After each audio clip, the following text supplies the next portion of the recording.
Hello everyone, Silent here and welcome back to another Bedrock Edition tutorial. Today I'll be showing you how to build an addition to your existing villager trading halls that will allow you to take advantage of the zombie villager curing on Bedrock Edition. Zombie villager curing just means that you turn a villager into a zombie and then save its life, resulting in a massive discount to every villager in the area. This can result in you buying anything from villagers for just 1 emerald or selling anything to a villager and receiving 1 emerald. This is truly the best way of using villager trading halls in your world, and if you're not using this, then you're seriously missing out on some great opportunities. So as you can see, this system right here is incredibly basic. All you need to do is flick the lever, the zombie will start immediately attacking your villager. It doesn't really matter what kind of villager you have in here, and then after a couple of hits, he will turn into a zombie villager. All you need to do from there is flick this lever once more. That will give the zombie some weakness. You can click on him with a golden apple, and that's also going to prevent the zombie from seeing your villager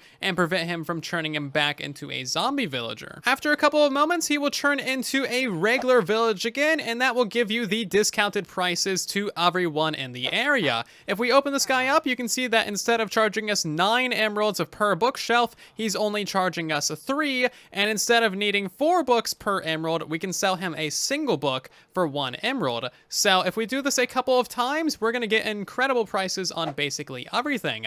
Now, it doesn't only affect this villager, it affects every villager in the area. So if you have a massive villager trading hall, every single villager in here is gonna get that discount. The more that you cure your zombie villagers, the further and further down the prices will go, and the greater the discount you will get. Because every zombie villager you cure increases the amount of discount you have, we can convert multiple villagers at one time, and then cure multiple villagers at a time as well to get an even bigger discount faster. So as you can see, we can convert 4 of these guys, and then we can cure all 4 of them at once as well. So this villager right here was charging 24 paper per emerald. I cured 1 zombie villager, and now we're gonna see what his prices are after we cure all 4 of these other ones. So now that all 4 of these guys are cured, we can see what his prices are, and as you can see, they've gone from 24 down to only 18. So if we keep on curing all of these guys a little bit more, we'll get that price even further down.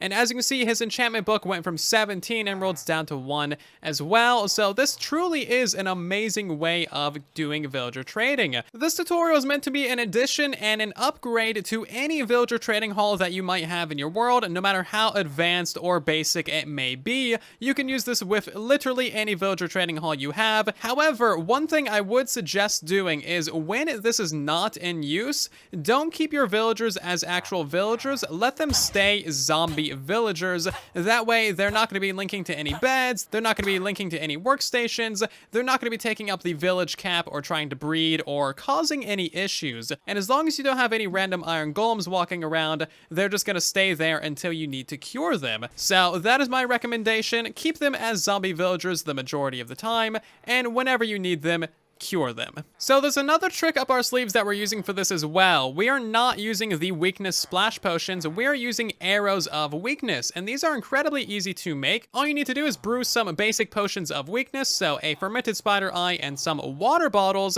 and that will give you 3 potions of weakness. We're gonna put all 3 of these into a cauldron, which will give you back your bottles, and then click on that cauldron with an entire stack of arrows, and bam, we now have an entire stack of arrows of weakness. You can now cure 64 villagers with this. It is incredibly easy to get tipped arrows using cauldrons, and this is a vanilla feature of Bedrock Edition. It is not a bug. So of course, this is an incredibly flexible design. You can build just a single cell right here, or you can expand that single cell into 4. However, that requires more resources than it should. So you can also make this little design right here, a zombie down in the center, and then 4 villagers around it, and this requires significantly less resources. It only requires 1 zombie, and it's also a smaller build footprint. As of 1.17.2, there are 3 important bugs to keep track of when doing zombie villager curing.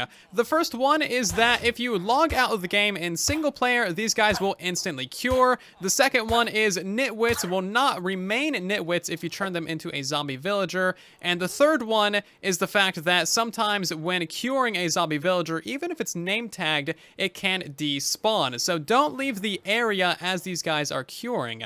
Anyway, as you can see, we can go ahead and cure all of these guys real quick and then simply log out of the game. Upon logging back into the world, you'll notice that all of them have instantly cured and our nitwit is no longer a nitwit. So, 2 very useful bugs and 1 mildly annoying bug. And one final note about this little design is you need to be playing on hard mode for your villagers to convert to zombies 100% of the time.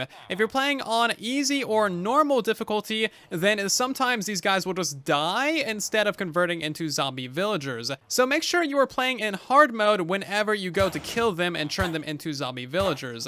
Keep in mind, you can switch your game difficulty at any time and it does not affect achievements. You can even go to peaceful mode if you feel like it, but of course that's going to delete all of your zombies, so maybe don't do that. And let's hop into the tutorial, shall we? For your convenience, there's a materials list down in the description of the video. You can use that if you need to, but we need a 4-block wide area that is 3 blocks long. This is going to be going 1 block beneath the surface and 4 blocks above the surface as well. So pop out a hole right here. That is where your zombie is going to sit, and then surround this with 3 solid blocks like so. We now want 2 glass blocks right here, a temporary block above that, and then crouch and place in a dispenser facing downwards right there. You now want a sticky piston facing downwards right there as well, and put a glass block on the bottom of that like so. Place in yourself a lever right there, and then you can remove that block and place the solid block above that piston like so. That block is simply there so that your zombie doesn't burn from the daytime. If you're building this underground, it's not necessary. Go ahead and put your 2 other glass blocks right there, and now it's time to install your villager. How you get your villager in there is up to you, but I would of course recommend using minecarts. It is the best way of moving around villagers. You also want to name tag this guy, so just click on him with that. Now, getting a zombie is a pretty easy thing. You can wild harvest it anywhere in your world during the nighttime, or you can simply get it from a zombie spawner, whatever works best for you. So get yourself a zombie into a minecart and then simply push him into the hole using a rail line, and then he will immediately start attacking your villager, which is what you want. Once he's in there, go ahead and place back that block, remove any of your rail line and other temporary blocks, and your build is now done. We simply need to fill in the dispenser with some arrows of weakness, which I showed you how to make earlier, and whenever you want to use this thing, simply flick this lever. That's going to shoot your zombie with the arrow of weakness, click on him with a golden apple, and naturally, don't forget to also name tag your zombie as well. For the quad zombification and curing station, you want a layout like this. This as well is going to be going 4 blocks above the ground and 1 block below the ground. We're going to start off by placing in 3 temporary blocks to the left of that hole right there, a sticky piston facing downwards, and then you can remove all those blocks and place in 1 dispenser facing downwards on all sides of that sticky piston like so. Place a glass block on the underside of that sticky piston and a temporary block right there. You now want to go ahead and place a lever on the front left side, and you can place in 3 pieces of redstone dust on those 3 dispensers, a solid block in the middle so your zombie doesn't burn, and then another piece of redstone dust on top of it. That is going to power all of your dispensers and your piston as well. And now it's time to get yourself a zombie, so of course get this guy into a minecart, shove him down in there on a rail line, name tag him, and then you can remove your rail line and any temporary blocks that you may have in the area to make that possible. Remove that temporary block on the back side there, and now we're going to place glass blocks along this entire edge of the zone, and this will contain all of your villagers. Once you're ready to get your villagers in there, simply flick that lever so that the zombie doesn't attack any of them, and then put in 1 villager on all 4 sides of that zombie. You can add these guys in there slowly over time, or you can add all 4 at once while you're building the machine. Either way, make sure that all of the villagers that you put in this thing are name tagged. That way there's no chance of them despawning when they shouldn't. And that is your build done. Go ahead and fill in each of your dispensers with your weakness arrows, and voila, you can now get 4 times the curing discount extremely quickly. Now, of course, giving your zombie a sword or other weapon is a good idea because they are kind of slow at eating villagers, and they'll just kind of randomly pick a villager from the wide selection that we're offering them. So giving them a sword makes sure that they don't play with their food and they actually get the job done quickly. 2 quality of life tips that I have for you is make sure the zombie actually eats its food and converts them into zombie villagers